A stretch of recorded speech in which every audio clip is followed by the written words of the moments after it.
Good morning and welcome to the new edition of Dr. Lamba's Awakening Call. People flock to Canada, especially from South Asia, Far East, Africa, and Middle East. And why do they come to Canada? They come to Canada because they assume that Canada is a veritable heaven on earth. They assume that there is gold under every stone, and especially their children would lead a happy life. They are aware that their life might be difficult as new immigrants, but their children would have a happy life. And imagine when these dreams are shattered. A new report came just this week, and it is by the O'Brien Institute of Public Health. The report makes a very disheartening, disconcerting feeling. It seems as if our children are living in a third world country without any philosophy. The mental, the physical, and the emotional health of the Canadian children is a matter of concern as shown by this report. And the report is called Rising Canada. It is all based on facts collected from a number of government agencies, including Statistics Canada and Public Health Agency of Canada. And if this is the reality of the situation, which I'm going to unfold to you, then I feel sorry for this country, for the children of this country, and for the future of this country. The children are the future. And if they're emotionally unsettled, if they're mentally sick, and their lifespan mortality-wise is limited, then what sort of good country is it? That's what hurts me, pains me, agonizes me.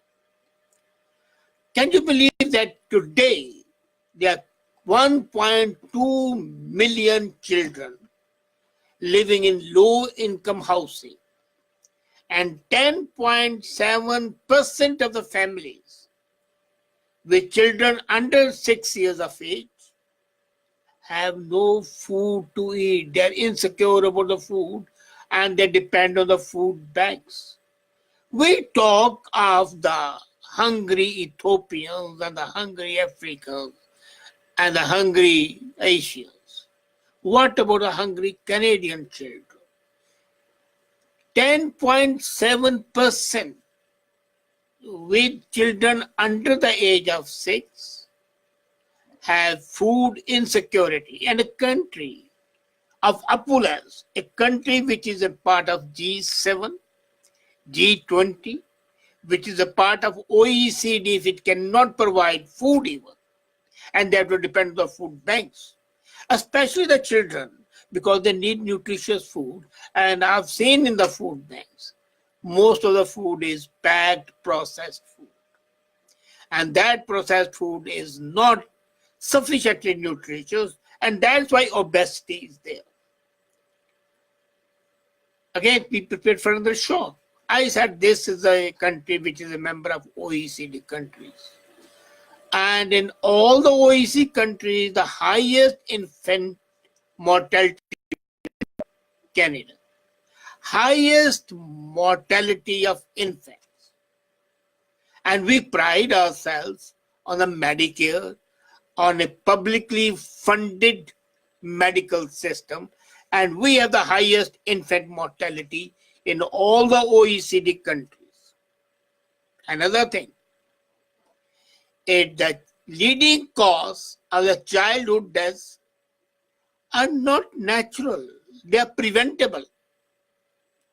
The children either die of accidents, which could have been prevented, or they commit suicide.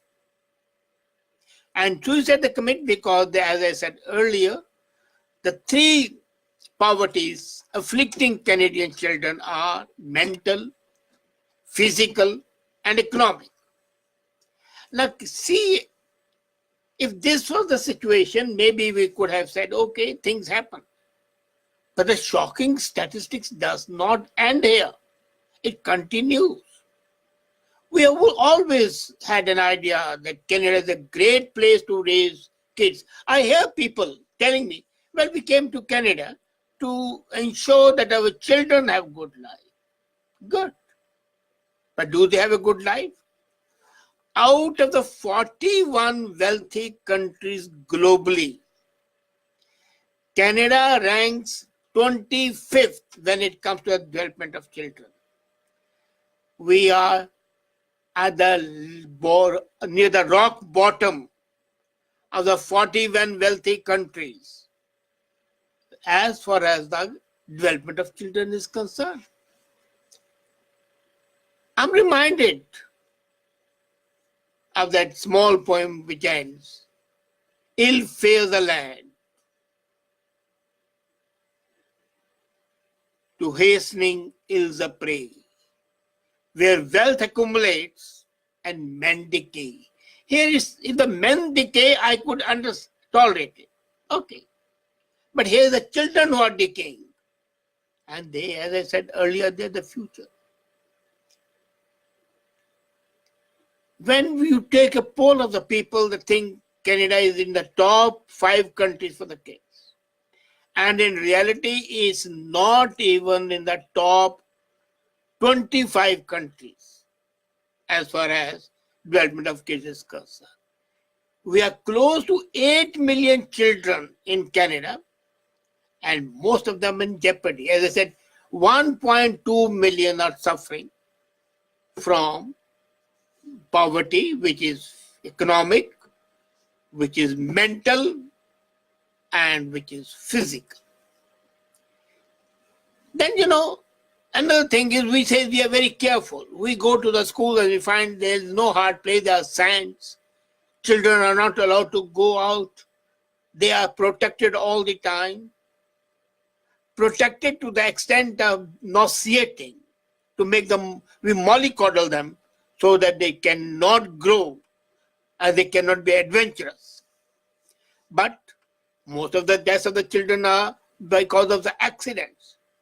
For example, this booster seats in the car is one of the major culprits because the law is not implemented effectively.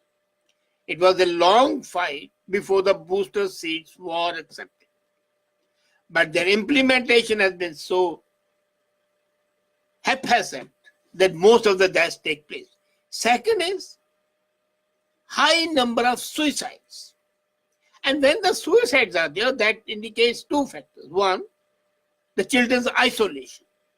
2, lack of proper mental health support. And if we have the best health system, why there is a lack of the proper health support?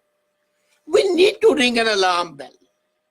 The physical health, if I looked at that, 27.9% of the kids between the age of 12 and 17, the teens, 27.9% either overweight or obese. 35% only meet the daily recommended guidelines for physical activity. Others do not have that activity. They are only busy slurping candy and sodas, eating hamburgers and hot dogs, slurping soda. A sure way to cardiac trouble, to obesity, to diabetes. And we don't know. Amazing, and a quarter of all children in Canada have not received their vaccination and their recommended doses of diphtheria, whooping cough, and tetanus vaccine by the age of 2. 25% of the children have not received these doses. We don't know why these children are not getting the vaccines.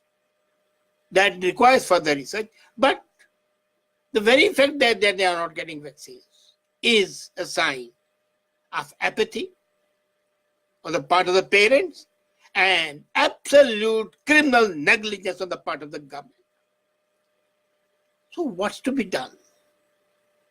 This report is a call for action at federal level, at provincial level, and at the municipal level, and most importantly, at the home level. We need a government, independent office in the government to enforce the rights and the well-being of the children. We require that the federal government should make commitments to end the child poverty. There has to be children's budget that will provide transparency on the resources spent on the children, because children are our best resource, and we are not protecting it. Apart from that, we need a conducive climate so the children don't suffer from the mental health. The parents and the families need to be well-knit families.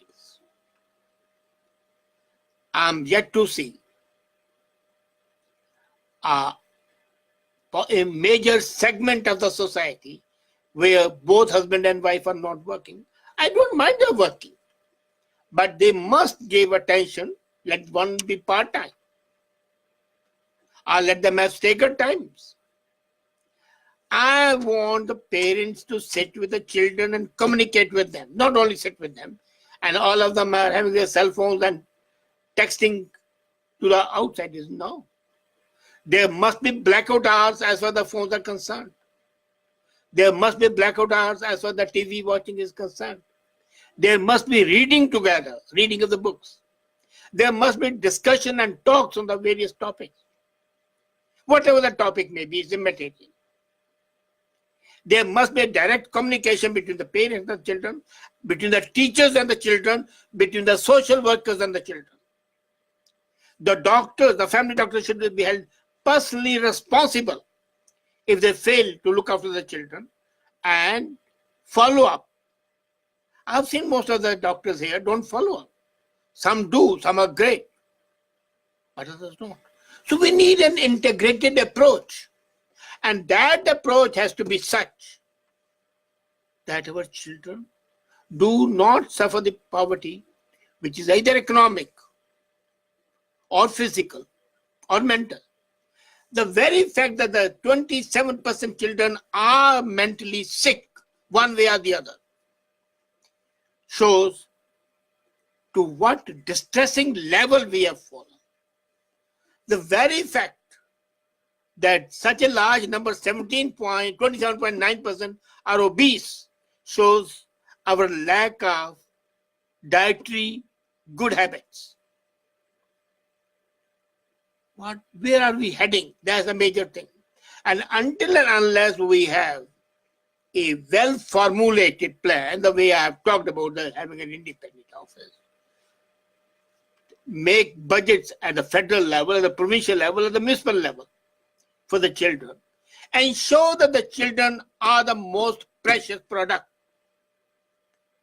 that have to be allowed to bloom rather than to be crushed. How shocking it is that the people, amazing contradictory thing is people come here to see that the future of the children is great, and they don't look after their children then.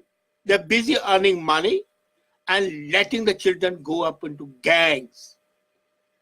The number of gangs, for example, in Brampton, which is a hub of the immigrants, is 83. 83 gangs in one city. And what do? Drugs, prostitution, crime. Whether it's a hold up, whether it's snatching, whatever it is. And who is responsible? To great part, government. Yes, but the parents and the society cannot escape its share. And they're equally guilty. Nevertheless, this report raises red flags. But would the parents, would the community leaders, would the government, the bureaucrats, the political leaders wake up, take care of these red flags and ensure that this precious resource is not frittered away? I dare them do it. I double dare them, because I know the politicians would not care. They'll prefer the present state to continue, and the parents are busy earning money, and that would continue. Shame on such parents and shame on such leaders. And again, dare them to take effective steps to ensure that not a single child in this country goes hungry, not a single child commits suicide, not a single child suffers from food insecurity, education insecurity, mental health issues. I again dare all of you. Thank you.